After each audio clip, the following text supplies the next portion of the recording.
Okay, guys, this is the dirty mushroom farmer here. Oh, and my cat. She thinks she needs to help. So this is going to be part 2 about the morel mushroom slurry. So I don't actually have a video of me making the slurry, but it's a little gross. I mean, it smells very earthy. And so I had some dry morel mushrooms from last year's harvest.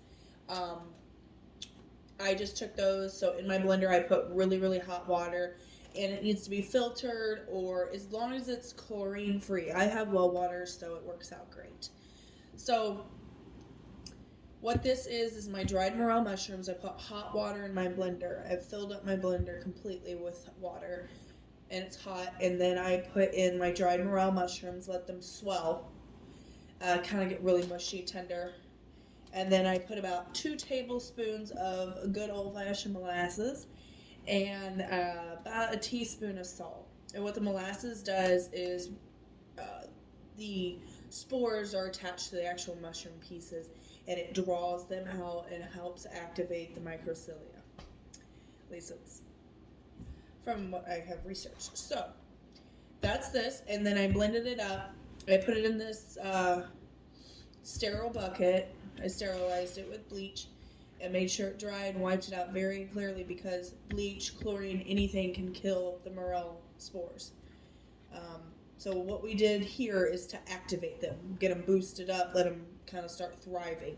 And I put it in a very dark, kind of damp area in my house. It stayed at a relatively 65, 70 degrees in here. For roughly 5 days. You can do it less than 5 days, but if you go a little bit longer, it's okay. I don't suggest only doing it for a day. I suggest at least 48 hours to 72. So how we're going to start with this, by planting them and getting them into their fruiting trays, is what I like to call them. So these are just turkey roaster pans, and I have the plastic lids with them, and they work perfect. So what you're going to want to do is poke holes in your pans. This will make about 10 pans. So right now I'm just going to show you how to do a couple. So poke some holes in this. So I got my holes poked into my trays. I stopped the video because it's really loud.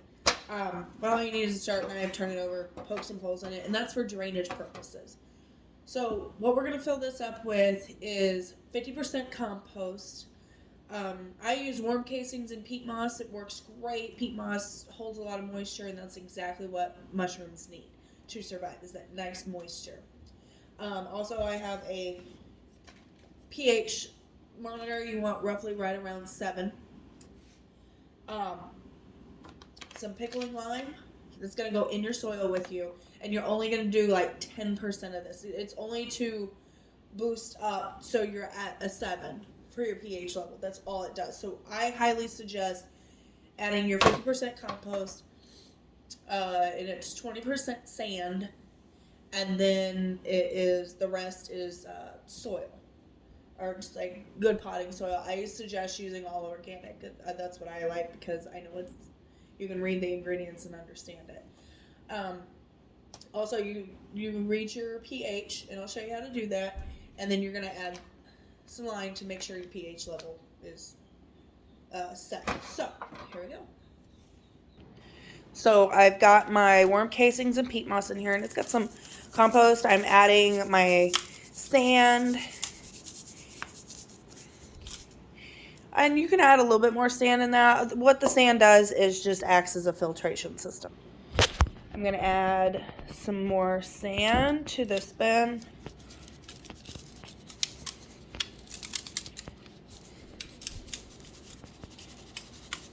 And I just do kind of like a guesstimate. Alright, and now what is next is we're going to put in our potting soil. Get that added.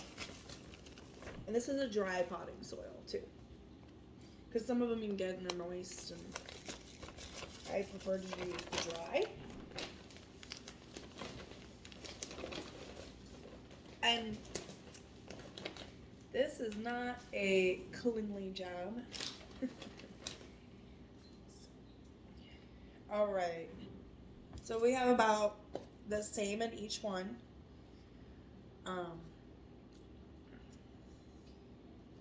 And I don't suggest doing it like completely up to the top. I mean, because you're gonna have to transport them to your grow facility or your grow room or your grow area, whatever you particularly set up, or if you're even interested in doing something like this.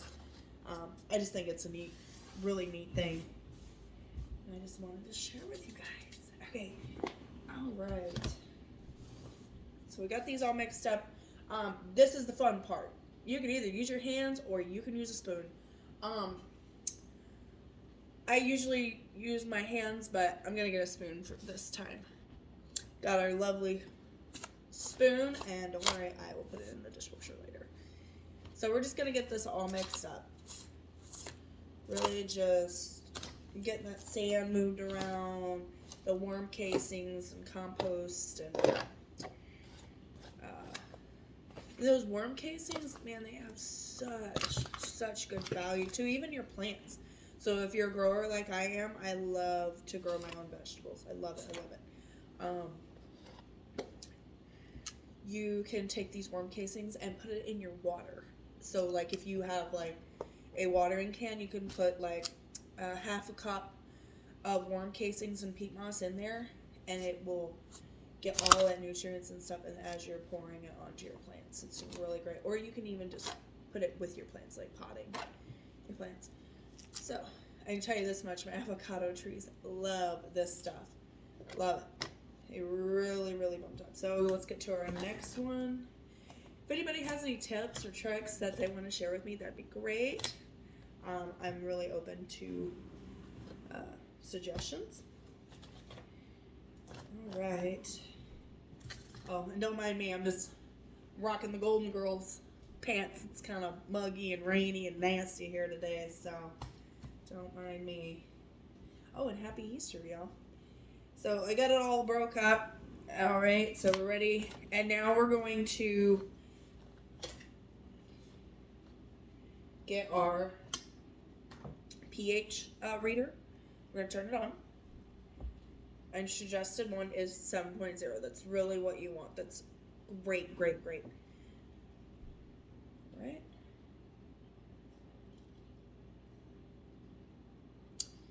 Just turn it on, stick it in the soil.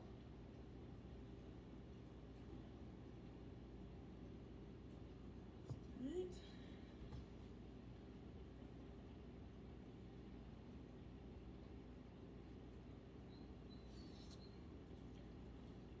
Alright, that looks awesome. So they're both at 7.0, so we don't really need to add too much of this. I'm just going to add a little bit just to make sure it just maintains it. And I am not going to use, I'm going to actually wash my hands, and then I will get into the pickling one, because it so much you can use it for anything like canning and stuff. So let me go sanitize. Okay, guys. Now we got everything mixed in. I put my pickling lime in it, everything. Now we got our slurry right here. I'm just going to give my slurry a big stir. And if you come over here, you can see the parts of the mushrooms and all the spurs and stuff. So this is awesome. So what is going on? So you can actually take a cheesecloth and strain this mixture.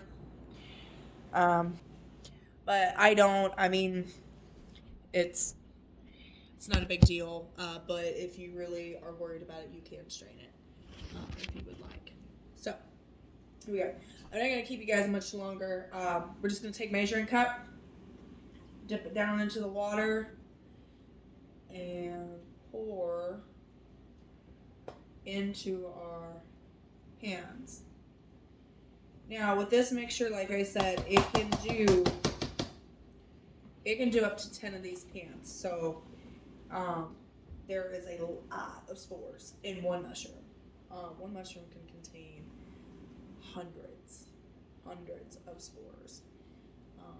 That's why in the woods, if you guys go look or anything like that, you will actually usually find more than just one because they will set out their spores. So, all right, guys. Thanks for farming with me today. This is the Dirty Mushroom Farmer signing out. Have a good time.